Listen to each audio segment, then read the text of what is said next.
What's up, everybody? Just wanted to give a heartfelt thank you and show my appreciation for everybody who has downloaded the podcast or listened to it on the audio platform, or maybe you have this on YouTube in the background while you're working or you're watching it for some reason. I really do appreciate it. I can't tell you how much it means to me to have the support and listening to the podcast because I just absolutely love doing them. So thank you, thank you, thank you from the bottom of my heart.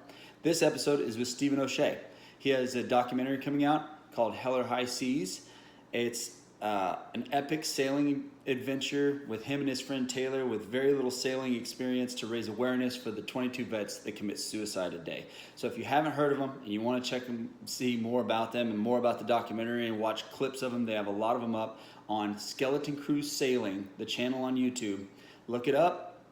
I'll put a link in this. Hopefully it'll work. And you can click on it and watch away. It really get you excited about this documentary. Go check them out. Support Stephen and Taylor because what they're doing is for a great cause, and I really enjoyed this conversation with them. Also, don't forget, we have coffee. All right, enjoy. Sort of live. Recording live. All right, here we are. Yeah, well, thanks for doing this. Like I said before, man, I really appreciate it. And I got your contact information from Sam, again, at 1541. Yeah, he brought you up last time I was at the shop, so. Oh, that's pretty cool. Yeah. He said he made an appearance on the podcast. He did. He did. Cool. He's fun. Yeah, I like Sam a lot. Yeah. I just got done making a little promotional video for 1541, so. Yeah, I saw that. I actually complimented him on how like professional it looked. Oh, cool. I was like, man, that's a really cool. Like, it looks awesome, man. The way it was edited and the story and the narration, it just looked really, really nice and professionally done. So I complimented him on it, and he was like, yeah, this is a friend of mine that did it. Oh, cool. So I guess, do you know him from just going in the coffee shop? Yeah, I mean, I've been going there since they opened, and that was back when I was just finishing up Texas A&M, graduating from there, and I felt bad because I'd kind of camp out for hours at a time. And that little corner room? They started calling it the office just because I would go work there for like 8 hours a day. Really? So coming back after everything, I felt like it was an opportunity to give back to them, and yeah, I think it turned out nicely. So. Did you always grow up in this area? I moved here when my family moved here when I was pretty young, maybe like 8. So yeah, I went to A&M Consolidated High School, and then went to Texas A&M, even though that wasn't the original plan. But it turned out to be a great experience. And after Texas A&M, I got my PhD in Scotland. Spent a good number of years there. And that's that was pretty great. Awesome. I loved that, yeah. Scotland is just beautiful. It's a remote corner of the world that not a lot of people get a chance to see on a good day, if that makes sense. Yeah. Because you can plan a whole week-long trip to go into the Highlands, and you have to plan it, months and months in advance, and then you never know what the weather's going to be. But wind and rainy. Mm-hmm. I think that's what people say when they try to go play golf. Yeah. Like they have to reserve a tee time years in advance, and then they get over there and it's like, I mean, you got to play. If you're going to play in the crappy weather, you got to play in the crappy weather. Which is pretty incredible that's where golf originated, right? With weather like challenging that. place to play. Crazy Scottish people.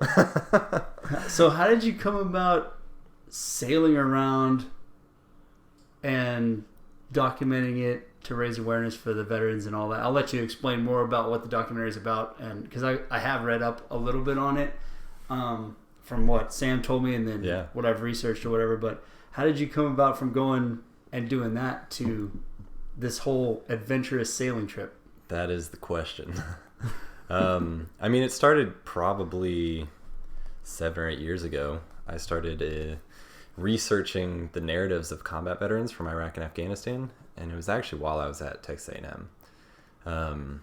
And it just became kind of like a mission of mine to really try and bridge the gap between the civilian and the veteran worlds. There just seemed to be a serious disconnect, and I found myself culprit to that as well as soon as I started researching it. There's just so much that I was oblivious to.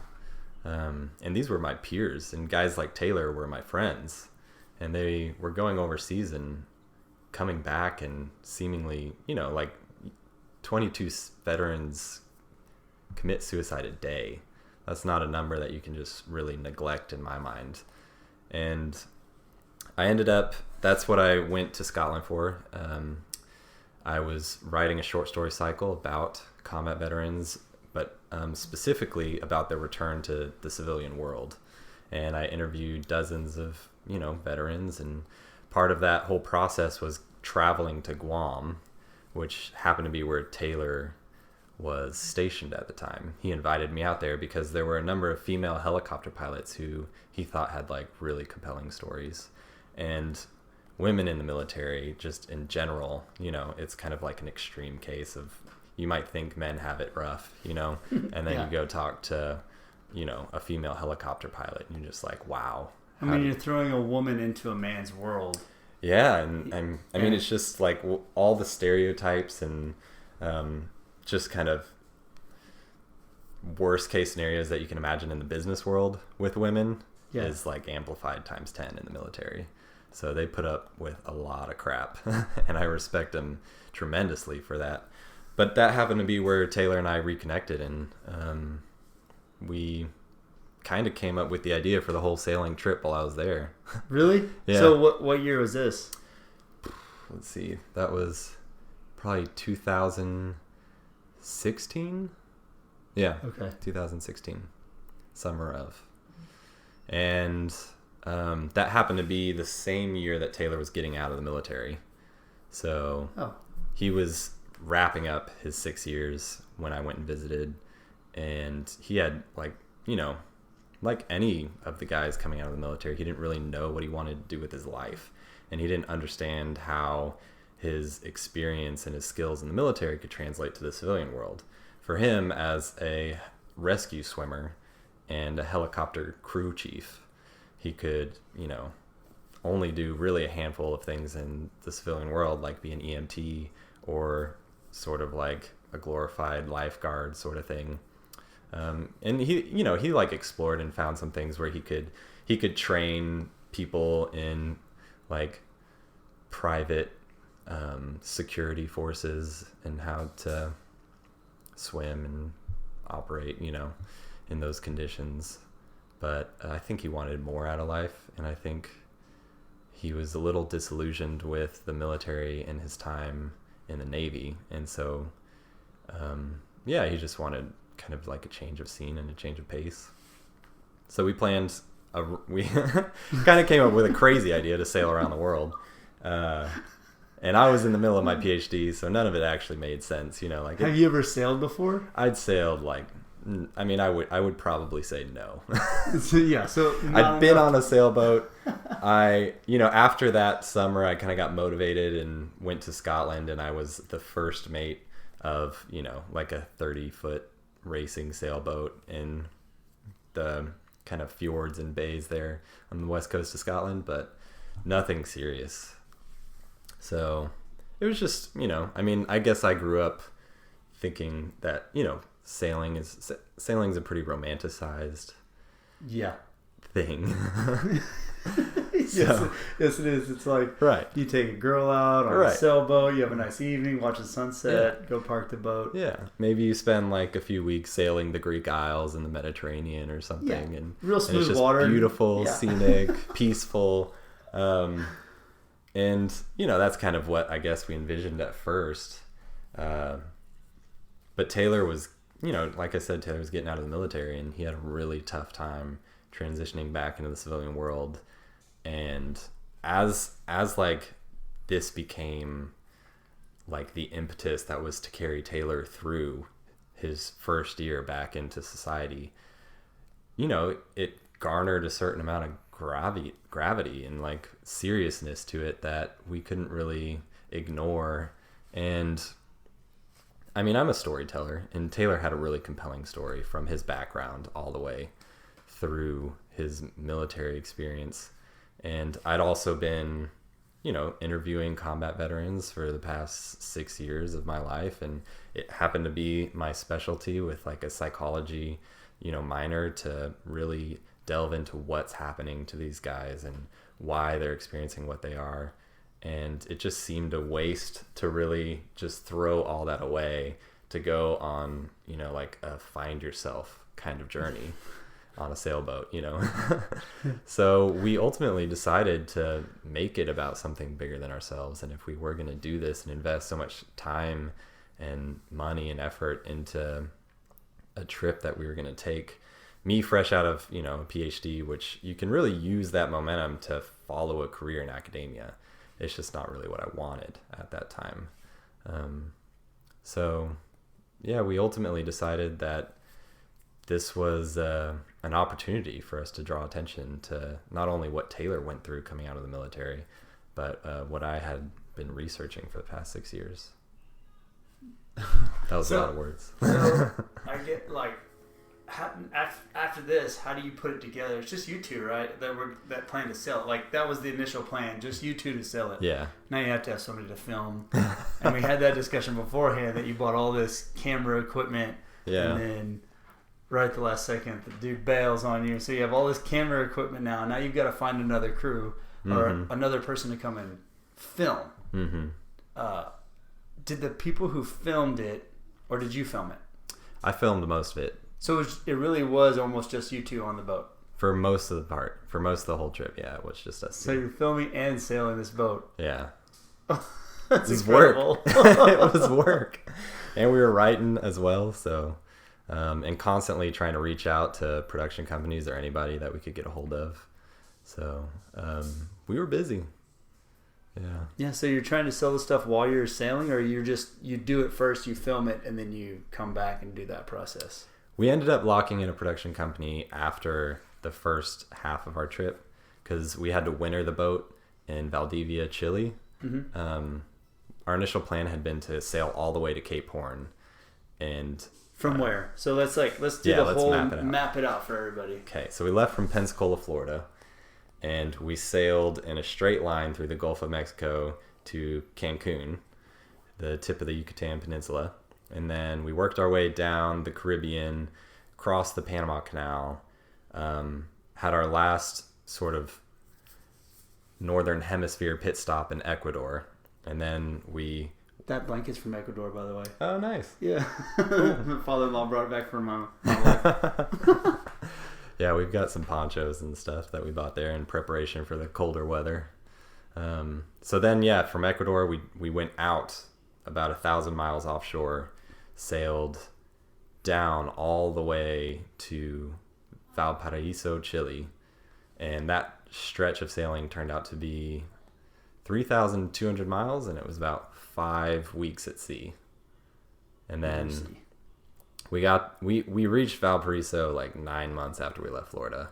So it was a long journey. That is a really long trip. Yeah. And the weather had already been, like summer down there is winter, or sorry, summer up here is winter down there.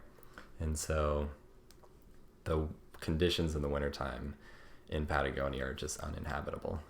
It's a barrage of storms that come up from Antarctica, and the waves they're boat breaking. So we ultimately just had to leave the boat down there for the winter. And then we flew home, and that's when I picked up a production company. Because they saw that, we'd been thoroughly documenting the entire expedition up until this point, and Patagonia promised to be the highlight of the whole trip. So... Nice. Yeah. That's awesome. So you do this to raise awareness for vets. Oh, now we get the dogs barking. Hold on, I'm going to pause it. Okay. And we're back. Just like the taking care of the dog barking issues. Bunch of rebels out there, neighbor kids coming by. So you're documenting this trip the whole way. I guess Taylor's used to sailing, so did he kind of show you the ropes? Did he instruct you on stuff like how to do things? And then what kind of issues do you run across? I don't want you to give everything away from the documentary, but like some of the challenges that, because open water like that is humbling. Oh yeah, absolutely. And don't get me wrong, Taylor had sailed before we went on this trip, but he'd never done anything like this trip. He'd probably never. That's crazy. So there's two of you that are just like, hey, we're gonna get in this boat. Have you done any sailing like this? Nope. You? Nope. Well, we had this kind of crazy theory that we would learn as we went, and that the conditions would be, mild at first, and then they'd steadily get more challenging. So by the time we finally got to Cape Horn, which is essentially the Mount Everest of sailing, we would, have the experience and the skill to conquer it, so to speak.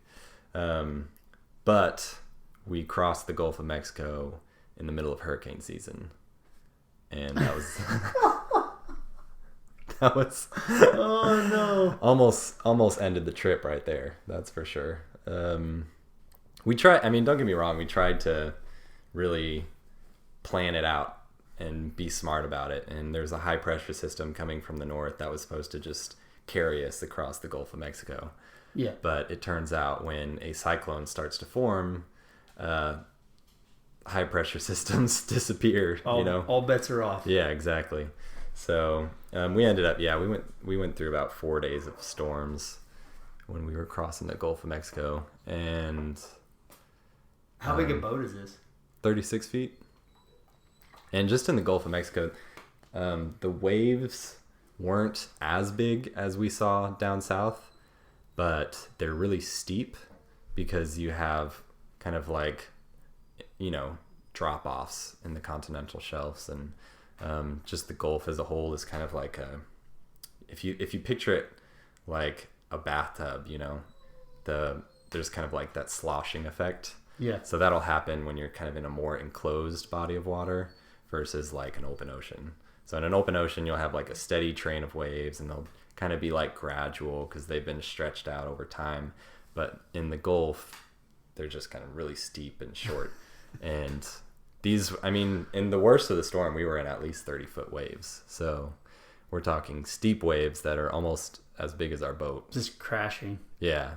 And just like walls of water shooting up on either side of the boat when you come over a crest, and punching holes through the tips of waves. And what kind of panic is that for somebody who's never sailed before? I So know. you're going across and you see it for the very first time, and inside you so not what you're gonna see on there, but the first time inside of your eyeballs. What was that feeling like? Oh man, it was terrifying for sure. I had never seen anything like that, and I had no idea what was going to happen. So I think when the front of the storm hit us was the scariest part, because it goes from, it hits you like a wall when you're out there on the water. Yeah. It's not like just kind of like a gradual uptake of wind and waves. It just kind of all just slams into us, and we had reefed our sails, which is like making them as small as possible up until the point of the storm. But the winds were so strong that it was too much still. And so what was happening was our mast was essentially like dipping into the water, and our boat was just going fully sideways, and waves were just crashing over us. And when you get into a situation like that, sailboats are meant to stay upright. But if you leave it, and if you just try and lie a hole, or if you're just kind of like sitting ducks, you're gonna flip. It's only a matter of time. The end game is to keep your bow, the front of your boat, pointed into the swells at a certain angle, and you have to just keep moving. Otherwise, you're toast, essentially. So we had to do a lot of kind of drastic maneuvering, and Taylor and his Navy friend Kel, who had joined us just to cross the Gulf of Mexico, had to go and pull down the whole mainsail in the middle of this storm. And waves were crashing over the boat to the point that they washed Taylor and Kel off their feet. And both of them, the only reason they didn't get swept out to sea was because they grabbed onto something. Oh, they just barely made. And Yeah. What kind of luck is that to grab onto something that's all wet Yeah, and you're blind, so you're just reaching for anything to grab. and just tossed? Yeah. I just got a picture in my mind of I've been on a boat. I've been thrown from a boat. Mm-hmm. I've been in some rough storms or whatever, but never in a sailboat, and never in that Right. that big of an environment. So Yeah. So it was, that was a moment where I just thought that we were all dead, because if they had been washed out to sea and I'm stuck at the helm, there's no way for me, and it was nighttime, so there's no way for me to turn around and find them in the water. And even turning around in conditions like that could flip the boat. yeah, it's almost worse going the other direction. Yeah. So they ended up surviving, coming back, pulling down the mainsail, and surprisingly, what I can say about when you're in conditions like that is your body and your mind kind of adjust to some level. So once you get into a rhythm and you're just in these waves and you're kind of, you know, plowing through them and over them, you find like a steadiness, and you can kind of hit your stride, and then you just ride it out. And I mean, it's exhausting because we didn't have an autopilot or anything, so we're holding the helm the entire time. It's so exhausting. And I can only imagine just in the small stuff, like how exhausted I was. I can't even imagine in that sort of situation how, like, just when I was going to ask you is when you get through that thing, like the feeling of relief you must have, like, oh yeah, your body I mean, just kind of like drains of all the adrenaline and everything that you've got going. Yeah, when we finally pulled into Cancun, we all slept for like 16 hours straight. You know, we'd probably, because even when you've got like one guy on the helm and the other two are resting, you're not really sleeping because you're on edge for anything. Because at any moment, you know, somebody could call and say, "Hey guys, I need help. You know, we're about to tack," or anything. So you're just kind of, you wake up to the most minute sound. You're just kind of like in meditation state, you know, waiting until it's your turn again, and then you just give it all you've got. So I also, I think I read something in there about like you sort of like ran out of money at some point in time during this trip. So that was another one of my questions as far as like how this thing was funded to happen. Like you save up, you've got to store food and then buy food at the next place and the next place. Because I watched, so one of my favorite documentaries, and I've seen it probably 4 or 5 times, is 180 Degrees South. Yeah, I love and he that goes documentary. right there, you know, close to those same areas to go surfing. I just love that. That whole documentary is awesome. I love surfing. I like the whole adventure part of it. It is a really awesome documentary.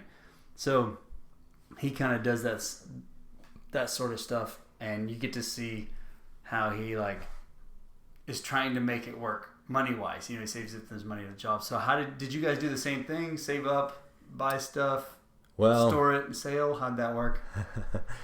No, I mean, money was a battle throughout the entire trip, you know, just as much as the fight in the ocean and the seas, and to some regard. But no, I mean, I came out of my PhD as a student with, you know, a couple $1,000s to my name. And Taylor came out of the Navy. You know, I mean, they get paid wages in the Navy, but it's not like something you can just really save up. And boats are expensive and parts are expensive. We got a refurbished engine and it cost us, so we're talking refurbished old from like the 1960s. Yeah. And it cost us like $20,000. 1960s, Yeah. $20,000. Perkins diesel engine. So, I mean, sailing's just not a cheap sport. And the way we did it was we essentially learned how to do everything ourselves. So everything. So no sponsors. There wasn't like sponsors like We floating tried. money. We tried, let me tell you. Yeah, we sent emails out to virtually every kind of brand imaginable. Nobody would bite on it? Nope. That's Maybe they just crazy. thought we were crazy. What kind of responses did you get from them? Like, oh man, good luck on your trip, or is it? Pretty much just, I think by far the average response was nothing, you know, just no response at all. And we got some kind of bites, like with Helly Hansen, for instance. And at one point they actually sent us some gear, but it was really kind of like secondhand knockoff sort. You know, it seemed like not secondhand necessarily, but it seemed like the stuff that they had in overstock. Yeah. Yeah. So no monetary sponsors at all throughout our entire trip. We did have a Patreon page. Are you familiar with Patreon? Yeah. So, it was just kind of like a crowdfunding but subscription-based site. And Could they like watch you live, or did you talk on there or something? Yeah. Is that how it worked? We like part of the whole thing. Part of the whole idea was the footage that we were compiling for the documentary. Every now and then we'd make it into like a video log style From the boat? video. Yeah. Oh, that's awesome. This is cool. Like, that's neat. We've got all that on YouTube, and that's like how I learned how to edit. That's how I learned how to produce film and shoot film. And So you're learning how to produce this whole thing on the boat as Yeah. you're going. Like this whole learning curve is You didn't know how to do that, so okay, we're gonna figure it out. Yeah. So you've already gone from figuring out how to sail because you don't know how to sail. Now you're figuring out how to work equipment while you're sailing. Yeah. That's pretty cool. I like that. Like I kind of dig it. Like I guess it gave you something to do too, huh? In your downtime, or if you had downtime, Yeah, or absolutely. you know. And that's a lot of what we would do. Like when we came to shore, is I would help with like the, you know, like the brunt of and like the busy work and the heavy lifting sort of jobs that we needed to complete to get the boat back where we needed her to be. But the more technical stuff, I would kind of leave Taylor to do, especially with the engine. Taylor was kind of the engine mechanic the whole trip. And then I would go and I'd edit videos and I'd, you know, try to bring in enough money for us to keep going. And usually it was, you know, we'd spend our last dollar and then we'd just take off and see how far we got until we needed to pull into shore. So were you ever like really close to running out of food before you'd go? Oh yeah. Because I think when most people think you're sailing, you're just gonna catch fish off the side of the boat. Or we did that a lot. But I mean, there's just, you never know what conditions you're going to be in or how reliable that food source is really going to be. So we, like for instance, we were caught in doldrums in the Caribbean as we were coming off the tip of Nicaragua and Honduras. We actually got hit by a tropical storm there. So oh, mercy. We don't have like weather predicting radar or anything on the boat. You didn't have that at all? Mm-mm. No. Did anybody like any sort of weather service radio type of thing with you? Nothing? Nothing. And there's nothing really once That's you get exciting. down there. Yeah, so we're just kind of reading the horizon to some extent. Old school, I guess, huh? Yeah, which, you know, only gets you so far, especially during hurricane season. Because it's not just your average storm that's coming over the horizon. These storms will last like 3 days. And we got hit by a pretty bad one while we were coming around the tip of Honduras and Nicaragua, and our engine seized, which is just the worst case scenario. You're unrepairable unless you pull into port and you really have like just time to sit and work and get your hands dirty and muscle through it. But we were rocking and, you know, 20-foot swells, and we ended up hitting doldrums in the middle of the Caribbean. We were still maybe 150 or 200 miles from Panama, which was the nearest repair facility, within maybe 1,000 miles. And doldrums is, you know, like it's what you picture when you think of like movies like Pirates of the Caribbean. The water's just glass on the horizon and you don't feel a wisp of wind. Like there's nothing to even stir your hair. I don't know how it happens, or it's, you know, because you rarely really feel that in on land, but when you do, it's like this suffocating humidity in Texas, right? Yeah.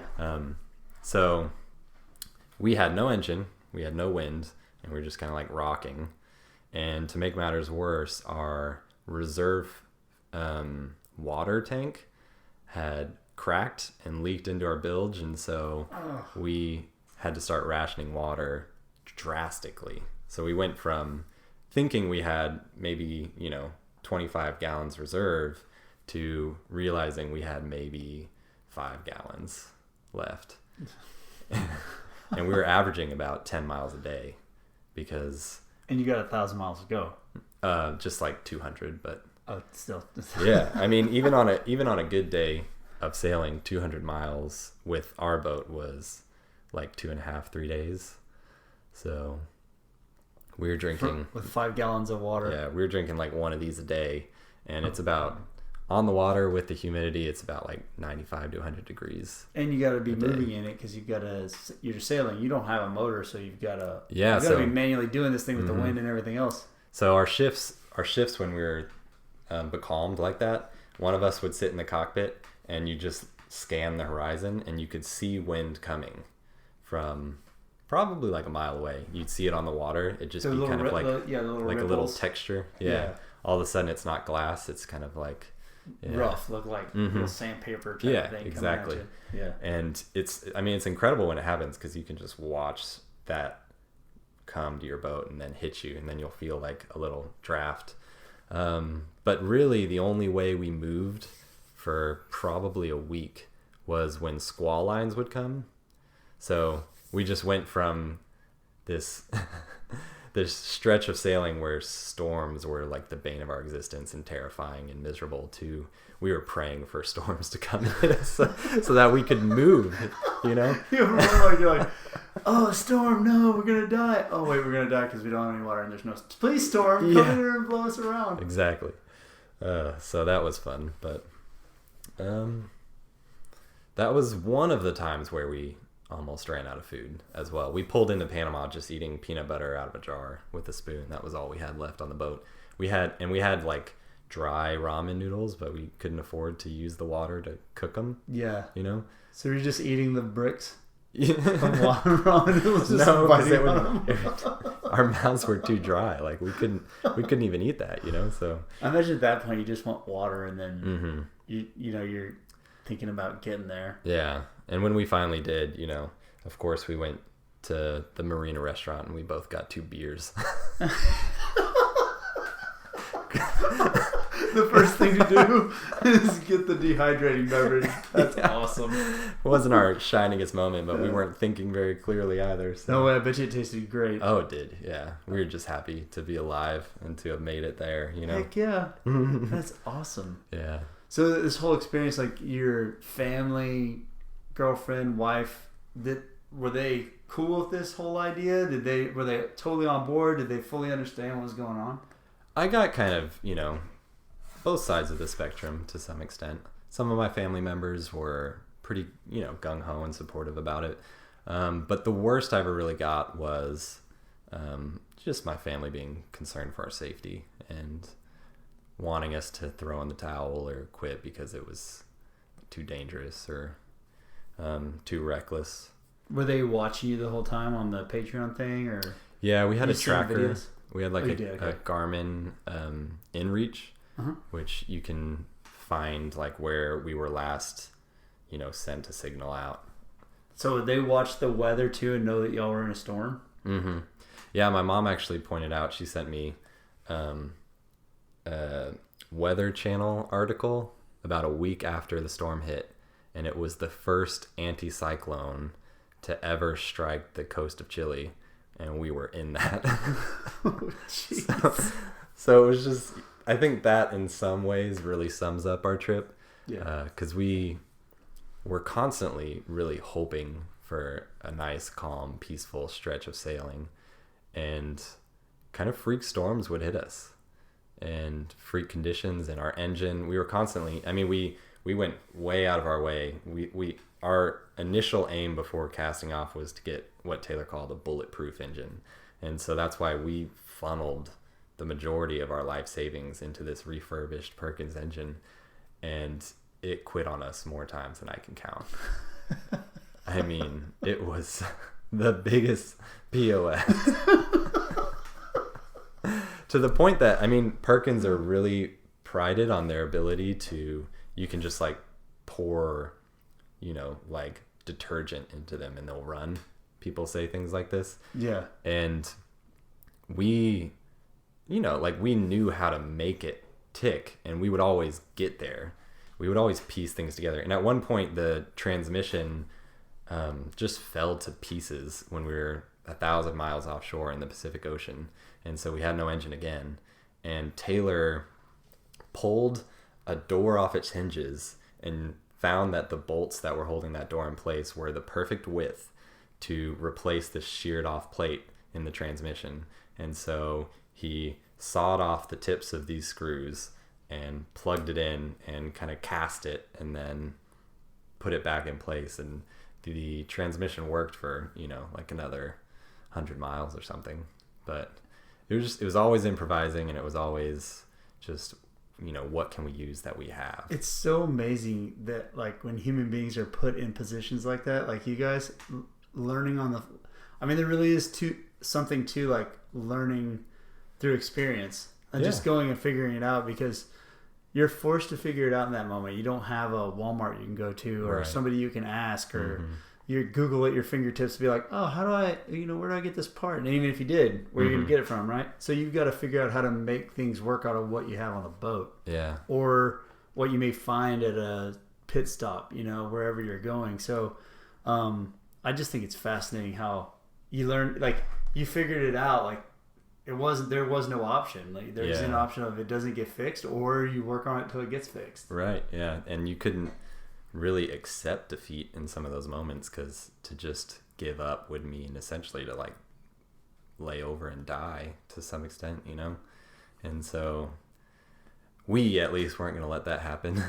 Yeah. Obviously, you've been through the storms already. You're like, no, we're going to figure this out now. Yeah, especially when you're like in doldrums, man. There's nothing more frustrating in the world than having nothing that you can do. Because there's always, when you're sailing, there's always something you can do to improve the situation or to move forward. But doldrums were just the one thing that drove us crazy, I guess, is the best way to say it.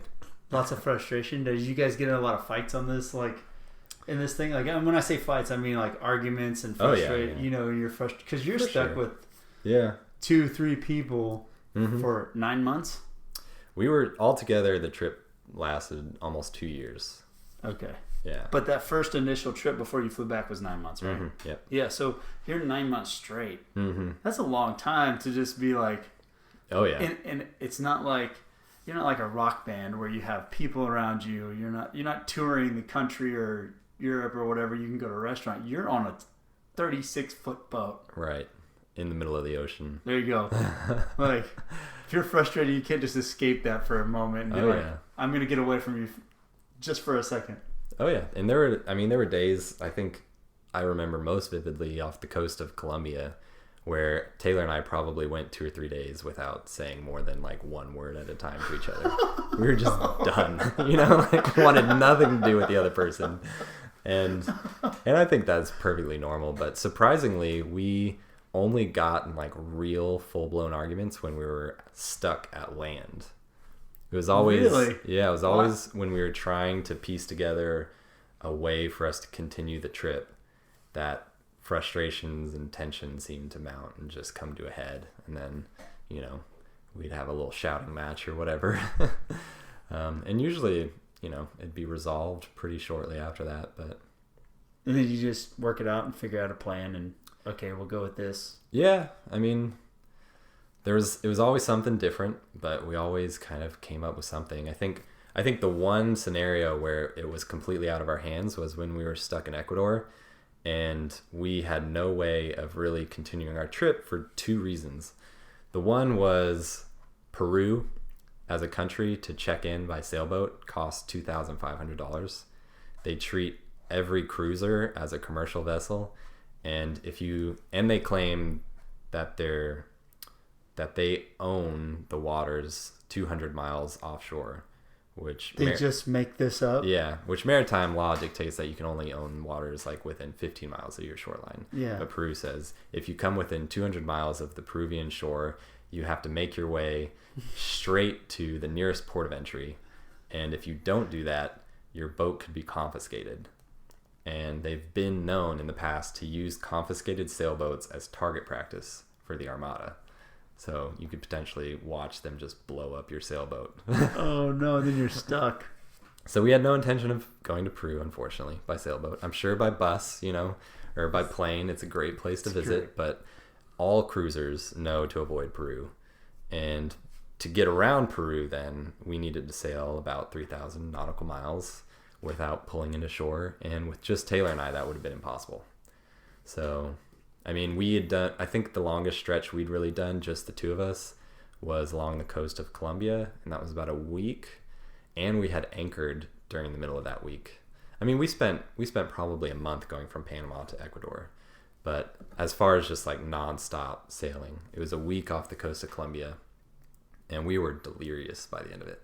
We were hallucinating, we were fatigued, we were kind of going a little insane. You would do a 6-hour shift at night, and then you do 4-hour shifts by day. And so the most sleep you're ever really getting was like 5.5 hours maybe at a time, which, I don't know. Sort of. Yeah, I mean, exactly. You got to try to get to bed, get to sleep first, and then probably right as you get into a good little like REM sleep, like you just start to dip your toe into it, you're like, oh, up, and it's That's like the exactly worst it. feeling, Yeah. you know. Which really played into the tension that we had. I'm sure. Because I'm sure. the rest of the time, like whenever we were at sea, we were in sync, and like we did what we had to do to survive. So Taylor and I worked really well as a team, but for some reason, I think it was that lack of sleep off the coast of Colombia. We were just like, no words were spoken. Well, plus, I mean, you've got all the frustration, then you're trying to plan things out, and usually, like, different ideas. Mm-hmm. It's just the two of you. You're Yeah. figuring things out while you're going. Now you're starting to get passionate about, like, the path that you're taking. Mm-hmm. I see that totally playing out. That's why I asked that, because it was curious to me. Like, I know it's not just all rainbows and unicorns out there. Like, Yeah. yes, this is, because you're two different human beings. You got two different, you're thinking two different ways. Neither one is maybe wrong. It's just that's the way it's going to happen. If you're stuck like that in an intense situation for that long. But it probably brought you closer together in the end. Oh yeah. I mean, I think when we left, I think it went both ways, because when we left, Taylor was probably one of my best friends, but after everything that we've been through, I really just see him as a brother. It's like you love him and you hate him, but he's family now. So Yeah, well, that's part of it. You Yeah. spend all of your life, like when you're growing up, all your moments with your siblings, Mm-hmm. and that's why siblings fight all the time. Yeah. And you know what I mean? Like there's a different fighting between like friends and siblings. Mm-hmm.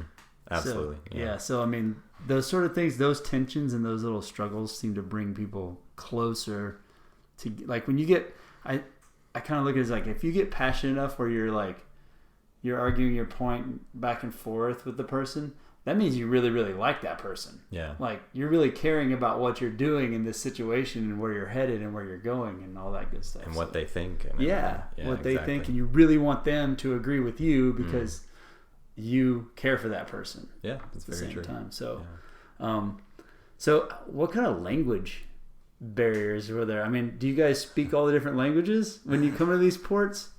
That's a good question. Now we're finding like you got to find food. I guess that's kind of easy because you can point. But then if you're fixing boats, I mean, Yeah, I mean, you can add that to another one of the steep learning curves that we experienced on this trip. We had a book on the boat that was just, Spanish translations sort of thing. And we'd both taken it in high school, but there's different dialects though down the coast. Yeah. Like you're running into like where you guys are going, it changes drastically as you go down. Yeah, the Pacific coast of Colombia was by far the hardest for us to understand or to speak. Like we would say what we thought was perfect, clear, cleaning, or not English, Spanish, and they wouldn't understand this. They're like, what? And then we'd confirm with each other, like, yeah, I'm saying the right thing, right? Yeah. They wouldn't understand. So when they can't understand you, you're pretty hopeless. But yeah, I mean, you just figure out ways to kind of get by. In certain countries, if there's decent data and stuff, they pretty much only have 3G down there, but you get a local SIM card and you pay like a monthly plan or a weekly plan or something, and you can use Google Translate. Is that what you guys did? Sometimes, if we just had very particular things that we needed to convey and we didn't really know how to say it. I gotta go to the Okay. Yeah, bathroom real quick. Back again. that easy. But it's the way it plays out.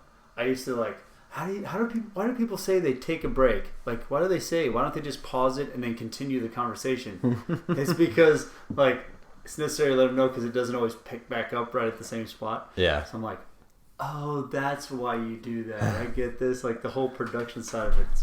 Yeah, it's fair. Yeah, I know that sounds simple, but to me it was like I thought you just got on the microphone and talked. That's it. So you got this language thing you've figured out, right? More or less. So, kind of. Like were Enough to get people by. real hot? Like, did you find hospitable people that were willing to help you? Oh yeah.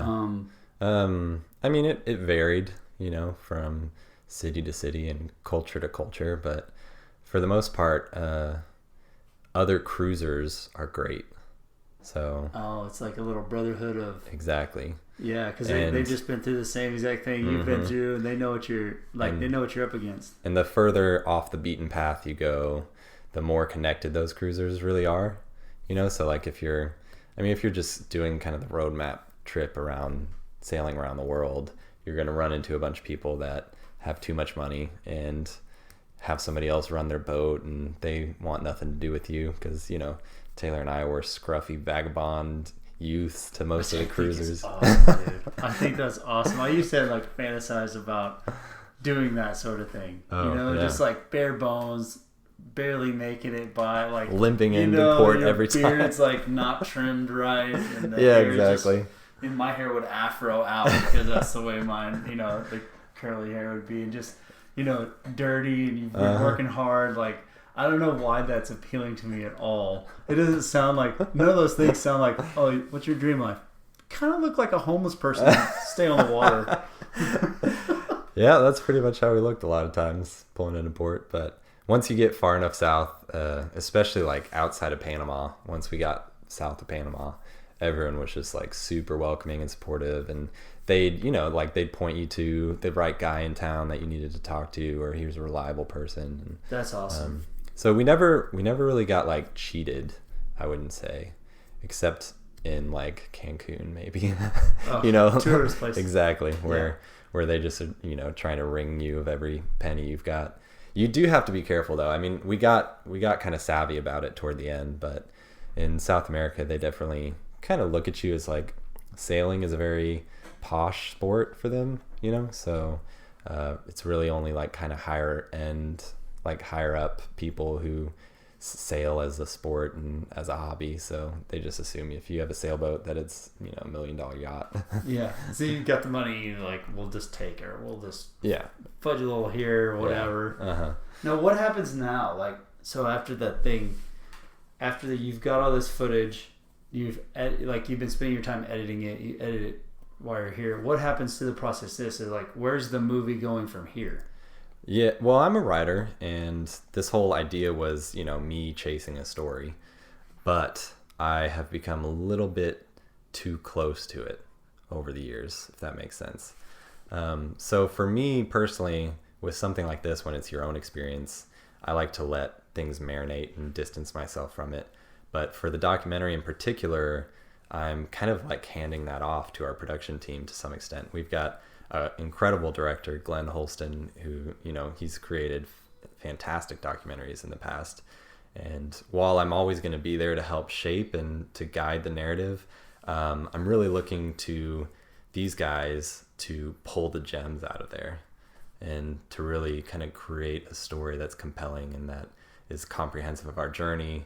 Because if we tried to tell the whole trip, it'd be a 10-hour movie. So maybe longer. Yeah. I mean, you're talking 9 months worth of. And that's just the first trip. 2 years worth of footage, basically, right? Yeah. So there's just kind of too much, and we're also trying to tie in, some bigger issues into this piece, and and that's been the point from the very beginning. So that's something I'm kind of like happily handing off, and I'll always be a part of it to some extent, and I'm going to be in the edit suite, when we're kind of outlining everything. But right now we're kind of at a standstill just because a lot of the funders that we've been talking to, we're waiting to get a response back, which isn't abnormal. I think with big projects like this, it takes time to really let things fall into place. But so why, as a writer, do you have to do you like to step back from things? I think not get too close. I mean, I get why you don't want to get, like, the movie, you get too close and you want to put everything in there, and you're like, this part, and you might see something different than somebody that didn't experience it sees. Mm-hmm. So I get that part, but why, as a writer, like you made that comment, like it's a habit that you have for a certain purpose. I think time gives you clarity when it's your own experiences. I think there's, for me, especially in this trip with all that we've been through, there's a lot of emotional ties to some of what we've gone through, and a lot of kind of personal attachment to our narrative, which at the end of the day, my story might not be the one that's going to connect with the most people, if that makes sense. Yeah. So we're really looking for a narrative that can be formatted as a backbone to a documentary that addresses a bigger issue, and that we're hoping will kind of provide a solution to that. So, and that's been our driving force from the very start. A lot of people will say all kind of the mishaps and misadventures that we've endured in this trip, what kept us going.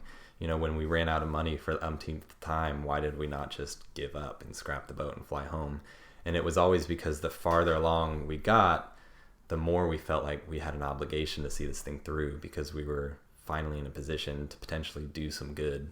And it's a issue that's really personal to both Taylor and myself. So, well, now what happened to Taylor after this thing too? Like, where's he? Does he live here? Where's he live? He's currently in San Antonio, but he's planning. So Texas. Mm-hmm.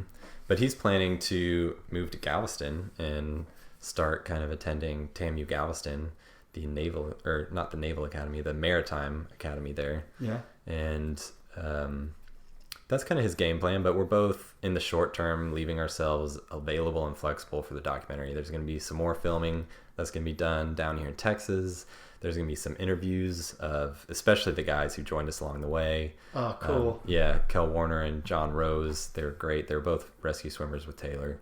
And John actually joined us for, pretty much half the trip from Ecuador all the way around Cape Horn. So he was a huge piece of the story. And then anything else that we really think of that can help draw more into this. But yeah, I think Taylor, having completed this trip and being back in the civilian world, he's finally allowing himself like a moment to just settle. And that was really hard for him coming out of the military. Yeah. So I think it's been really great. Kind of what he needed coming out was like this extreme experience. I've had several like military people on, and I had a Army Special Forces guy on here that was kind of talking about that same struggle of just, it was really the community and the brotherhood of the people, and he loved everything about what he did, and the struggle wasn't that, it was finding it here. I went by here like the everyday civilian life, finding that same sort of bond in something and something to follow. So I guess getting out, doing something extreme like you guys did, and I guess that was my question. How did it affect him after the trip, like his exit from the military? Oh yeah, and that was always kind of part of the plan, was to make the sailing trip his odyssey, and to use that as his transition into military, or transition into the civilian world. Yeah. And a lot of studies have kind of recently come out saying that the most dangerous year of a soldier's life is their first year out of the military. I can believe that for sure. And that was, part of this was going to be, the purpose that kind of carried Taylor through that first year.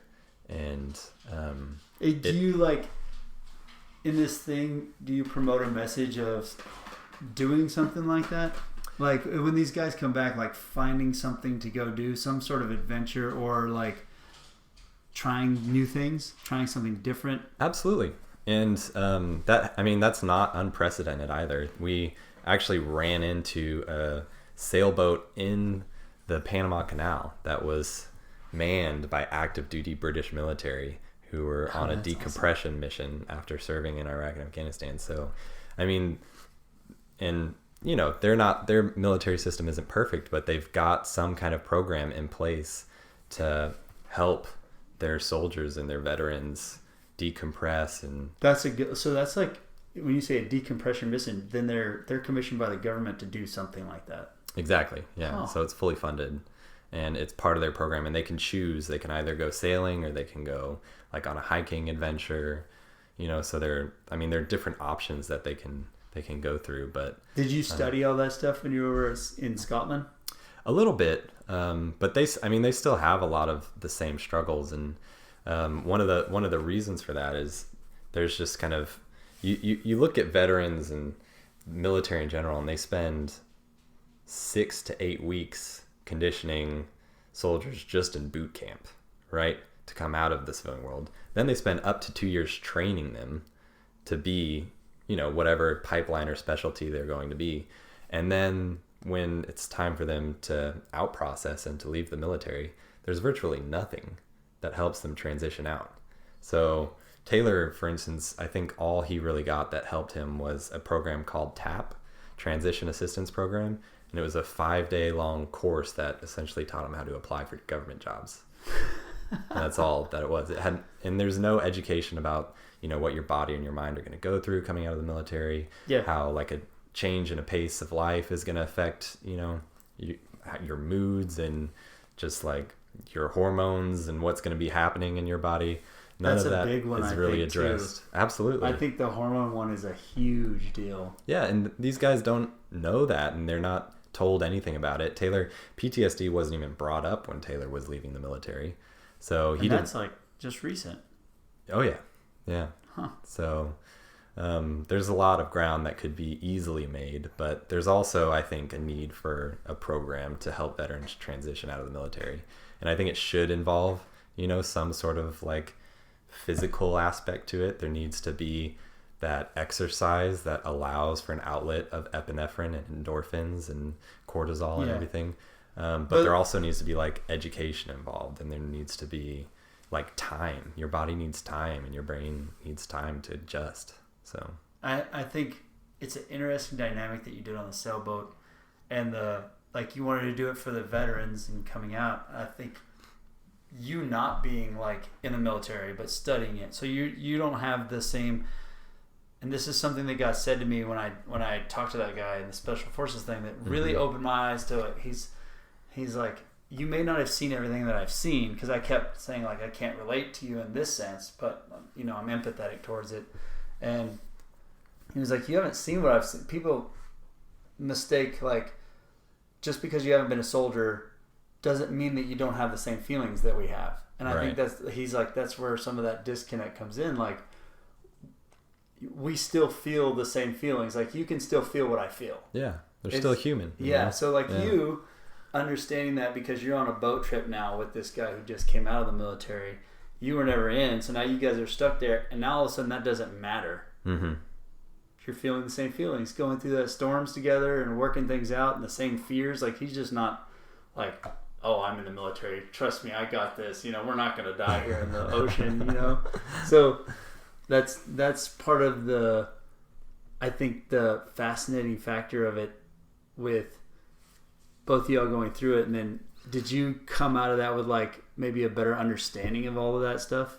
Oh, for sure. Yeah. And just kind of talking to Taylor and witnessing some of it and seeing how being on the water is really kind of like especially for Taylor, but I think for certain people it could be a perfect exercise in that regard, because you have like these really intense fight or flight moments where you're struggling just to survive, but there's also this combination of serene beauty and a reminder of the value of life and just kind of the wildlife and the nature and seeing a sunrise after a storm, all of beautiful. That. Yeah, all of that's just kind of reinvigorating, especially to somebody who has come out of a really dark place and has kind of hit rock bottom and has been questioning the value of life. So getting that outlet that you've had and that you've relied on, for years and years of service, but having it in a different context where it could reinforce, the importance of continuing on to see the next day and why it's worth it, would be invaluable to veterans. So if that could be implemented in a program somehow. And that's really the story we're trying to tell with the whole documentary. So I like it, man. I like the whole thing. Where can everybody find all this stuff? Like, do you still have your YouTube videos up? Yeah. So they can go peruse and watch it. And yeah, we've got a trailer for the documentary. So Hell or High Seas is the name of the documentary. You can Google it. HellOrHighSeas.com has the trailer and all the information you'll really need to follow us and to hit us up. So check it out. Any way people can help, like, distribute it, donate to it, anything like that you have going on, or yeah, absolutely. You can reach out to either of us, Taylor or me, or our producer Shane Gregg. Is that through the website? Because I saw his number on the website. I was like, holy cow, that guy put his phone number on there. Yeah, he's serious. Yeah, that's serious business. It's a grassroots documentary, like this is a movement that needs to happen on the floor level. So well, I want to watch it. Like, the Instagram is great. Reading about it in the story, and I'm like, now hearing that you guys didn't have any real sailing experience at all in open water, I'm like, holy smokes, I want to see how you filmed it. Like, the whole process of that thing just is, I can't wait. Yeah. I want to watch it. I'm going to definitely check out all the YouTube videos. I haven't done that yet either, so cool. I didn't know it was on there. Yeah. I didn't know it was there. So, all right, the best place is just the website to get to you? Absolutely, yeah. And then your Instagrams? Is Heller High Seas. Yeah, everything's Heller High Seas. Facebook, Instagram, whatnot. Gotcha, man. Well, thanks, Steven. Yeah, Appreciate of course. this, man. Glad to be here. Thanks for having me.